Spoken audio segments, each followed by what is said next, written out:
Hi Leslie, how you doing? Good, how are you? I'm making breakfast for the family. I wanted to do something special. I was thinking about the brioche loaf, maybe? We've got our plain brioche here, but we have a really nice little sample here of a cherry. I love all the stuff that you do. Yeah. Let me have a taste of this. Just give it a try. This is it may not be perfect for your recipe, but... I love coming here. You're always full of ideas. This is good. We use this a lot. I will have this too. Okay. So one of each, okay? Awesome. Thank you. Today it's all about breakfast. We're going to start with French toast. I'm going to show you exactly step by step on how to make it perfect. Then we'll do Matza Braai, a wonderful specialty that my father-in-law taught me. And then we'll finish with a nice, lovely breakfast burrito. Stay tuned, because I'm going to show you how to make breakfast just right. Here you go. Ciao, Enjoy Bella. that. Grazie. Enjoy that.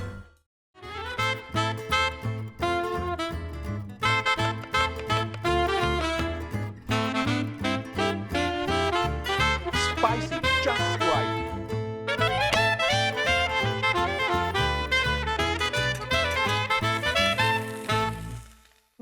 Ta-da-da. When you rise in the morning, think what a privilege it is to be alive, to breathe, to think, to enjoy, to love. These are the words of Marcus Aurelius, a wonderful Roman emperor who thought of these words almost 2,000 years ago, words which I live by today. It's my mantra, so to speak. But what makes the perfect morning? A great breakfast. And what is that I consider a great breakfast? French toast. French toast with cassis and strawberry sauce. Let me show you how to make it. First and foremost, we have to make the beginning of the custard. The custard is composed of eggs, but those eggs by themselves, what do? They need something special. Maybe it's a little bit of cinnamon that we add. Yeah, we could do that. Or maybe it's a little bit of the vanilla. Yeah, that could be it. Or maybe it's a little bit of cream. Yes, a little bit of cream would add certain richness to it. But something is missing. Sugar. A lot of it, because sugar really makes me smile when I add it to it. Now, once you have this, the mistake that a lot of people make is they simply dip this into the custard and then immediately they cook it. But that's not the way in which I like to do it. What I like to do is once we get a nice mix, I like to put it right on top of the slices of bread in here, and I want for the slices to absorb it. But why? Why do we do that? Let me show you the difference. In here I already have some butter, which I have put in the pan. Non-stick pan are the best ones that you want to use for this, but let me show you here the difference. These are two slices that we used earlier. You see all of this has been already absorbed by the slices. Once the butter gets nice and hot, we're going to add the slices to the butter. Let me show you. By the way, this is not just butter. This is clarified butter. Why do we use clarified butter? I love the taste of butter when it comes to French toast. Clarified butter allows us to really crank up the heat. What I like to do when I make this at home for myself, I like to let them cook 2.5 minutes per side, especially if you do this with a large crowd. This is going to ensure that everything comes absolutely perfect. Here we are. There you are. Fantastic. Lower the heat now and let it cook here for another 2.5 minutes. The next thing we're going to do is the cassis topping with strawberries. We started out with some regular butter. This is just plain regular butter. Crank it up a little bit to this. We want to add the next ingredient, which is very, very important to us. And this is brown sugar. So here we go with the brown sugar. Bring up the heat on this one. And what you want to do is stir consistently. What you want to create is almost like a syrup-like finish that's made exactly of butter and sugar. Once all of your sugar in here has melted into the butter and has become nice and liquid, that's when we add the other ingredients. But until then, pay attention to what you do, because this is at the core, this is at the essence of what the sauce is. We're going to infuse this with a lot of little ingredients that are going to make a huge difference for us. First and foremost, we come with the strawberry. Fresh strawberries, nice and sliced, rich, with their own juice added to this base, are going to create for us the beginning of this. The next addition is a liqueur called Cassis. What is Cassis? Cassis is a fermented liqueur that's made mostly is made exclusively from red currant berries. It's fabulous as actually part of a cocktail known as Royale, for those of you who love that. Here's our cassis. I'm going to increase the heat up very high, and I add the cassis. What you want to do is add the cassis and cook this until it reduces by half. Now the cassis is reduced by half, and what we have left behind is the butter, the sugar, and the natural juice of the strawberries will make this wonderful, all these three flavors coming together, creating the essence, the syrup that we like. Let me turn this off because we are completely done with this. And now it's about time to plate it. One of the things that I like to do is to get a nice big plate. Why? Because this is a big boy breakfast. So here we go with the first slice. I like to put it on the other side. Then when you place it, always put it a little bit off, just like this. The next thing is to use a spoon to decorate it. What is decorating this? There are two ways of going at it. One is to be elegant. The other one is to just see the sauce dripping right through it, exactly as this is. I'm using a slaughter spoon so that most of the strawberries are with me. And when I do this and I present it to my guests, one of the things that I like to see is this nice dripping of the sauce all the way around. My wife gets upset when me, says, "You put too much sauce, you put too much sauce." I go, "Oh, I made the sauce. It looks great. I put it on." However, let's talk about a few bit of decorating tips. This by itself is fantastic. I mean, you could bring it to the table exactly like this. But there are a couple of things that you should think about just to make it prettier. One of the things that I like is to take a strawberry. I like to cut it and fan it out. I like to put one on one side, one on the other. Then what we have in here is chopped mint. All the chopped mint does for you, it adds color, but in this particular case, there is something wonderful when the chopped mint hits it right on top. Then there is the coup de grace, if I'm using a French word correctly. Here we have whipped cream cheese. This whipped cream cheese is very important for us. The whipped cream cheese has, for us, a stance that it brings when you add it to it. And also, let me describe the meaning of my intention when I use the word stance. Imagine cutting through this. There's this wonderful cream together with the eggs, with the bread, marinated together, cooked in butter. This softness, this creaminess, this is a dessert that's wonderful, full of flavor, full of character. And that's exactly where we're at. And ladies and gentlemen, there you are.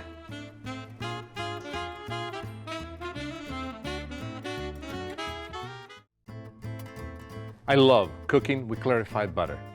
We start with a little saucepan on very low heat, and then we add our butter, and we cook it slowly until it melts completely into it. From this, it's going to look like this. Once the butter has melted, you need to use a fat separator, and this is how you do it.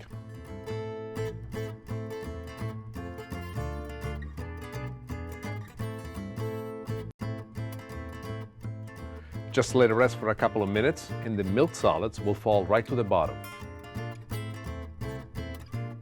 Now that the milk solids have fallen down to the bottom, we are going to pour them into another container. And what will be left will be pure clarified butter. Next, Nick shows us how to prepare Matza Braai. Matza Braai. Matza Braai is not an Italian specialty. No, it isn't.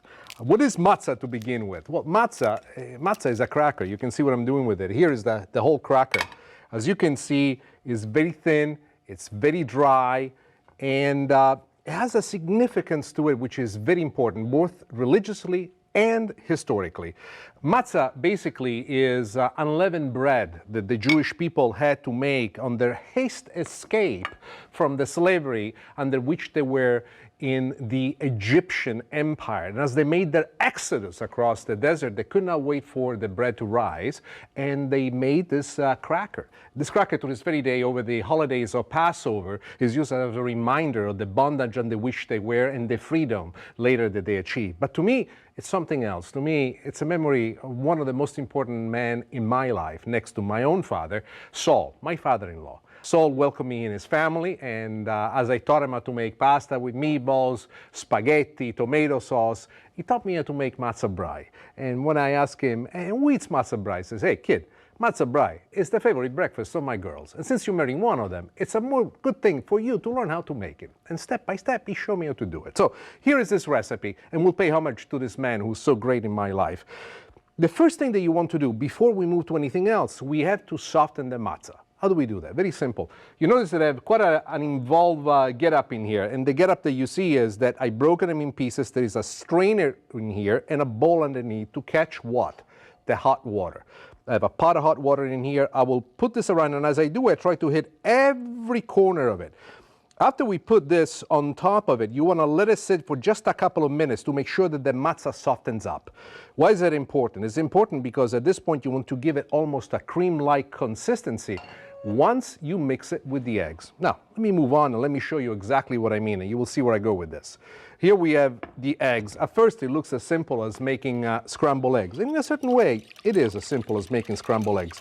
There is one addition that I like to make to the scrambled eggs, and it's the onions. These onions are caramelized, and Saul, this was his signature, he used to love making caramelized onions. Still to this very day, the family gets together on the first of the year, and caramelized onions are just about every dish that we make. The next thing is the matza itself. I'm going to add it to the eggs. At this point, the last thing that I like to do, just to give it some extra flavor, is a little bit of salt and a little bit of pepper. And then mix everything together, just like this. That's all that you want to do. You notice right now, as you're looking into this, how the matza itself, what was formerly a very stiff, hard cracker because of the hot water, has softened up. We're almost done. There are two ways of making this dish, and I'll show them both to you. Follow me. In this pan, we have clarified butter. You can use extra light olive oil if you want to, or you can use any other type of oil that you want. But with clarified butter, I find that it has a flavor, an elegance to it that makes it a little bit extra, and that's why I like to make it. So here we go. I'm going to add it in here. Now, you want to treat this as if you're making soft scrambled eggs. So once you add to it, you have it on nice hot heat. Then what I like to do is reduce the heat to medium and stir. Stir continuously, and as you do, make sure that nothing sticks on the side. One of the things that I do to prevent that, I use a non-stick pan as I have it in here. Now, I told you there are two ways of making this dish. One is like this, treating it as if it was scrambled eggs. The other one is what I have here on the side. Now, come here, I have to show you this. This is a pancake that I've made. Very simple to make. It's the same identical preparation. We had cooked this pancake in a little bit of clarified butter as well, and all that I've done, I cooked it for 2.5 minutes on one side, and then I cooked it for 2.5 minutes on the other side, and I left it exactly as it is. I'm going to finish its cooking right in here so that I brown it underneath. Meanwhile, let's bring this to exactly the consistency that we want.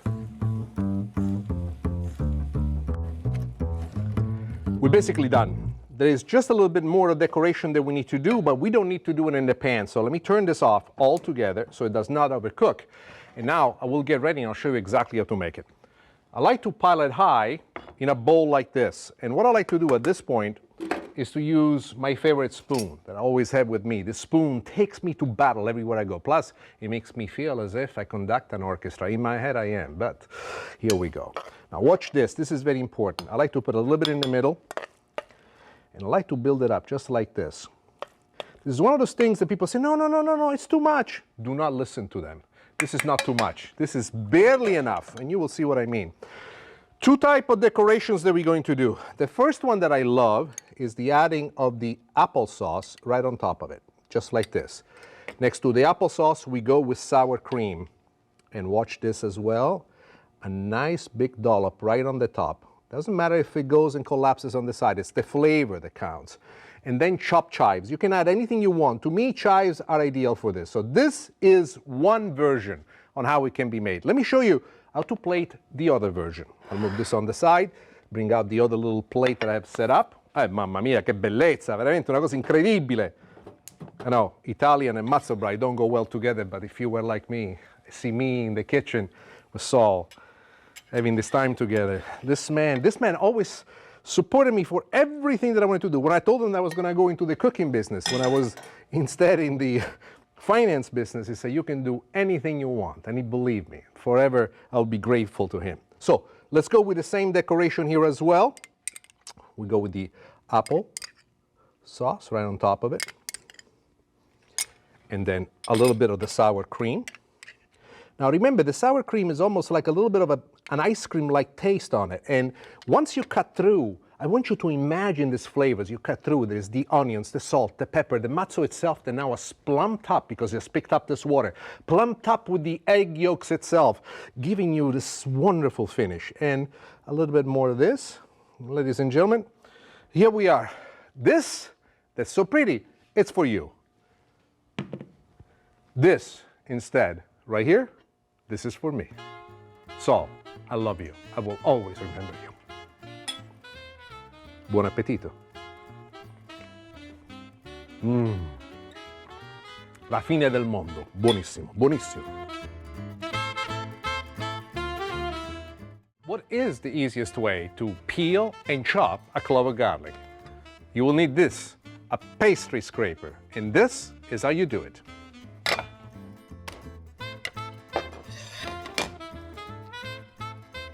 Peel.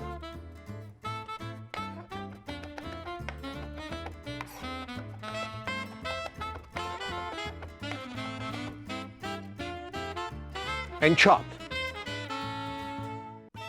Next, Nick shows us how to prepare a breakfast burrito. Breakfast burrito. Is this an Italian recipe? No, it's not. Why do I make it then? I love breakfast burritos. As a matter of fact, I have to tell you something. I was just, first, before I go on with the story, I'm chopping up some ham in here. And what I want to do is to add it to a nice bit of butter that I have already warming into the pan, because this is going to make it taste a little bit better. What it does when we do it this way, it brings out the natural flavor that the ham has. And when you toast the ham, it brings it to the next level. Now, why is that I love this burrito? This burrito is dedicated to my brother Mario, who comes to my house every once in a while to visit me, and I love to have him over. And when it comes to making pasta, or when it comes to making sauces, he always tells me, not enough salt, you should have cooked it longer, you should have cooked it less. But when I make the burrito, my brother is happy. To me, this burrito is magic. Come here, I'll show you how to make the rest of the burrito. We have eggs that we have scrambled in here. To these eggs, we want to add a little bit of salt. Be generous with the salt. A little bit of pepper. And a little bit of cream. Whisk it all well together. Now, the idea here is this. In there we have the ham that's browning nicely. Just not really browning, but picking up a little bit of the burnt onto it. It increases the flavor. If you want to make this dish even more interesting, what you could do, you could add some onions, minced onions. You want to chop them just as fine as the ham. We're ready to add it now. The technique here is quite important. When you add the eggs to this mixture, one of the things that you want to make sure is that you keep stirring them in the pan. So once I add it, I just let it be for a second or two, then gently I reduce the heat from high to medium, and then you stir gently until this is perfect consistency. Let me show you.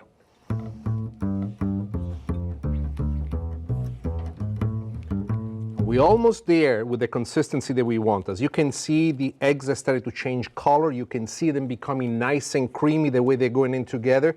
There is one more ingredient that I want to add at this point. This ingredient is the cheese. The cheese, you can use any mix that you want, but choose cheeses that melt well into this flow. And here we are. Perfect. At this point, I turn off the heat completely. This is the consistency that I'm looking for.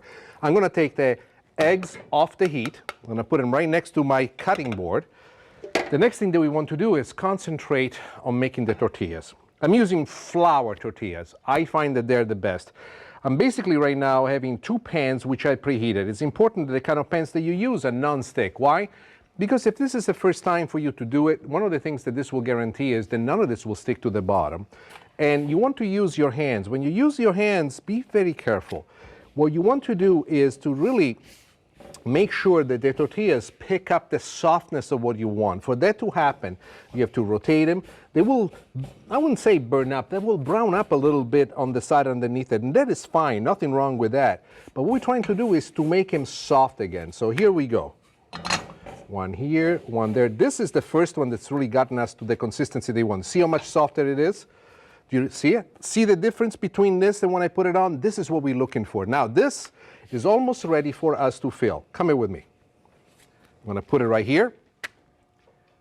And let's get started with a little bit of the mix in the middle.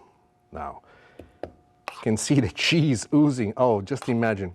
Don't put too much because it's going to spill out otherwise. Now, let's talk about the technique. You can use any size tortilla that you want. I went with this little one because they're fun, first and foremost. They're little, and you get to eat a lot more than them. So, you see? Boom. This one is done perfectly. Let's go back in there and let's do it with the other one. the heating in the pan is not really cooking the tortilla, it's making it softer, it's making it more pliable for us. And here we go with the other one. We place it right in here. Once again, we add the filling with the eggs. We have enough here to make several of them. At least I want to make 2 to show you how to do it. Always pay attention to what you do. Do not take your eyes off the ball. So, technique-wise, you fold this on the inside. You go out this way. Once you bring it to this way, then you want to take it from the top, and from the top you want to fold it your way until you have it at the seam, exactly as we done it right here. Oops. And you know, if it doesn't fit perfect, you can cheat. One of the great things about them, people look at this, oh my gosh, you're a professional. Not at all. I do this for fun. I love doing it in the kitchen. It makes me feel great. It makes me feel accomplished. But the best part is that they taste awesome. In the same pan in which we cooked them before, now we want to toast them, just like this. When they're toasting with the seam down, the next thing that I want you to do is use a brush. Brush both of them with a little bit of melted butter, and on top of that, add a little bit of cheese. Now, we have the seam perfectly cooked. I'm gonna flip it over because you wanna take advantage of the cheese on the other side with the melted butter to create a nice little crust. And then we're ready to go. Let's bring it to the board. I wanna show you what they look like on the inside. Now, this is the part with the cheese, and you can put any kind of cheese that you want, even provolone for that matter. I find that Parmesan is great. When you cut it, you can cut it any whichever you want. I find that it's more interesting when you cut it as a bye, like this. And you have to see how gorgeous it looks. Look at this. You can see it's oozing with creamy finish and filling. It's just absolutely fantastic. This, I must tell you, is something that my brother adores. My brother's like the kid in that commercial, you know, the one that didn't like anything until they go, oh, look, he loves it. Mario, he loves this. As a matter of fact, this I'm gonna eat myself. And there is the one that I made for you. When you make it at home, you can have some nice guacamole put on the side, your favorite recipes for salsa, dip it in, and you will see exactly what that looks like. Meanwhile, until I see you next time, this is for me.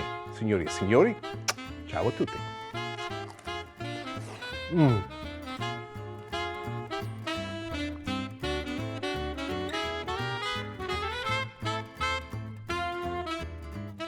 The perfect drink for a fantastic breakfast like this is called Royale. So we started out first with French toast. Then we moved on to Matza Braai, and then we had breakfast burrito. Now, what we have in here is simply a little bit of cassis at the bottom of the glass. All you have to add is your favorite champagne or prosecco. And as you can see, this beautiful red color is exactly the drink that we want. And fill it to the top because this tastes so good. You make Royale for your friends, you will never, ever be able to get rid of them. So, as we always do, this is for you and this is for me. Salute a tutti. It was a pleasure, an honor to have you with me, and I hope that you'll try some of these recipes at your home, for your family and your friends, and when you do, salute. Enjoy life. Life is beautiful.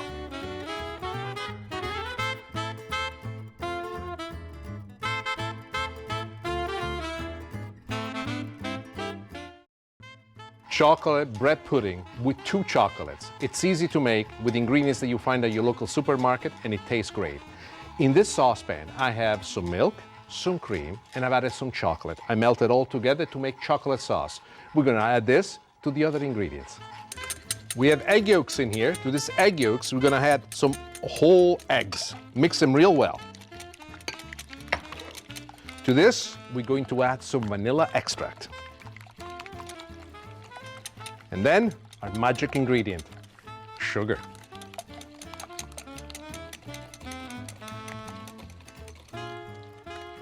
To the egg mixture, we add the cool chocolate sauce.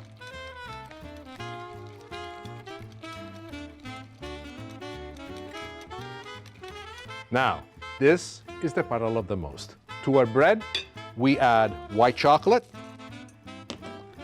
and dark chocolate. And then we add our mixture, which has eggs, sugar, and chocolate sauce. Mix it real well so that everything is perfectly incorporated. Let's add our mixture to a baking loaf pan. that you've coated with some butter to make sure that nothing sticks to it. The oven is preheated at 350. Now cook it in there for 35 to 40 minutes. Once the bread pudding has finished cooking, let it cool off. Then invert it on your favorite serving tray and then add some more chocolate sauce. Chocolate bread pudding with 2 chocolates